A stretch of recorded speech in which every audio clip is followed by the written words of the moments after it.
ಮಾನ್ಯ ಅಧ್ಯಕ್ಷರೇ, ಏನು ಅಲ್ಲ, ಈಗ ಇಲ್ಲಿ ಏನು ಬದಲಾವಣೆ ಮಾಡಬೇಕು? ಬಹಳ ಪ್ರಮುಖವಾದಂತ ಕಾಯ್ದೆ ಇದು.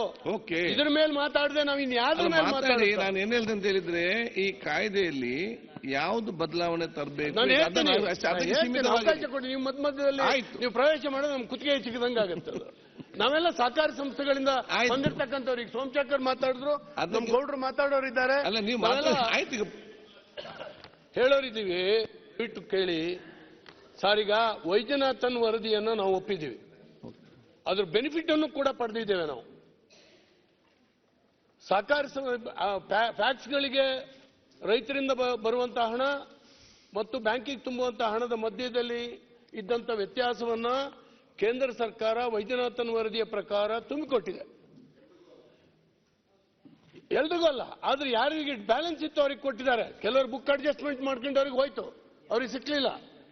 ನಾನು ಹೇಳ್ತೀನಿ, ಆಮೇಲೆ ಅದನ್ನು ಒಪ್ಕೊಂಡಿದ್ದು ಷರತ್ತಿನ ಆಧಾರದ ಮೇಲೆ ವೈದ್ಯನಾಥನ್ ವರದಿಯಲ್ಲಿ ಹೇಳಿದ್ರು, ಸರ್ಕಾರದ ಹಸ್ತಕ್ಷೇಪಗಳು ಸಹಕಾರಿ ರಂಗದಲ್ಲಿ ಇರಲಿಕ್ಕೆ ಕೂಡದು, ಇಂಡಿಪೆಂಡೆಂಟ್ ಆಗಿ ಅಲ್ಲಿ ಷೇರ್ದಾರರು ಇವರ ಅಭಿಪ್ರಾಯಕ್ಕೆ ಆದ್ಯತೆ ಬರಬೇಕು ಅಂತ ಹೇಳಿ ಅದನ್ನು ಒಪ್ಪಿರ್ತಕ್ಕಂಥ ನಾವು ಇವತ್ತು ಹೀಗೆಲ್ಲ ತಂದ್ರೆ, ಸೋಮಶೇಖರ್ ಇವತ್ತು ಹೇಳಿದ್ರು, ನೀವು ಫ್ಯಾಕ್ಸ್ಗಳಿಗೆ 3 ರಿಸರ್ವೇಶನ್ ಇತ್ತು ಚುನಾವಣೆಯಲ್ಲೇ, SC ST, ಮಹಿಳೆ, BCM ಇವ್ರನ್ನ ಆಯ್ಕೆ ಮಾಡ್ತೀವಿ, ಮತ್ 3 ಜನ ಯಾಕೆ ಹೇರ್ತೀರಿ ನೀವು? ಏನು ಅಗತ್ಯ ಇದೆ? ಅಂದ್ರೆ ಪ್ರಜಾಪ್ರಭುತ್ವ ವಿರೋಧಿ.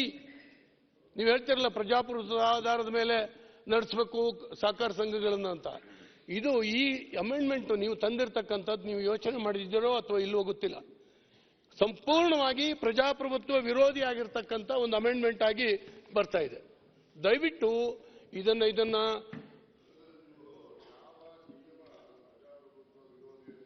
ಅವರು ಸೋಮಶೇಖರ್ ಅವರು ಪ್ರಸ್ತಾಪ ಮಾಡಿದ್ರು, ನಾಮಿನೇಷನ್ ನಿಂದ ಪ್ರಜಾಪ್ರಭುತ್ವ ವಿರೋಧಿ ಆಗ್ತದೆ ಅಂತಕ್ಕಂಥ ರೀತಿನಲ್ಲಿ ಹೇಳಿದ್ರು. ಅದೊಂದು ಪ್ರೊವಿಷನ್ ನೀವು ಆತರ ಹೇಳ್ತಾ ಇದ್ರು, ಬೇರೆ ಎಲ್ಲ ನಿಯಮಾವಳಿ ಬದಲಾವಣೆಗಳಿದೆ, ಅದಕ್ಕೆಲ್ಲ ಹೇಳ್ತಾ ಇದ್ದೀರಾ? ಹೇಳ್ತೀನಿ. ಈ ಅಮೆಂಡ್ಮೆಂಟ್ ಏನಿದೆ ಅದು ಪ್ರಜಾಪ್ರಭುತ್ವ ವಿರೋಧಿ ಆಗ್ತದೆ.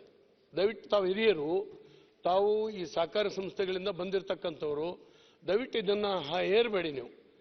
ಯಾಕಂದ್ರೆ ಅಲ್ಲಿ ಎಲೆಕ್ಟ್ ಮಾಡಿರ್ತಕ್ಕಂಥ ಜನರ ಸ್ವಾತಂತ್ರ್ಯವನ್ನು ನೀವು ಕಸ್ದಂಗೆ ಆಗ್ತದೆ. ಅವರಿಗೆ ಯಾವ ಅಧಿಕಾರವೂ ಕೂಡ ಇರೋದಿಲ್ಲ.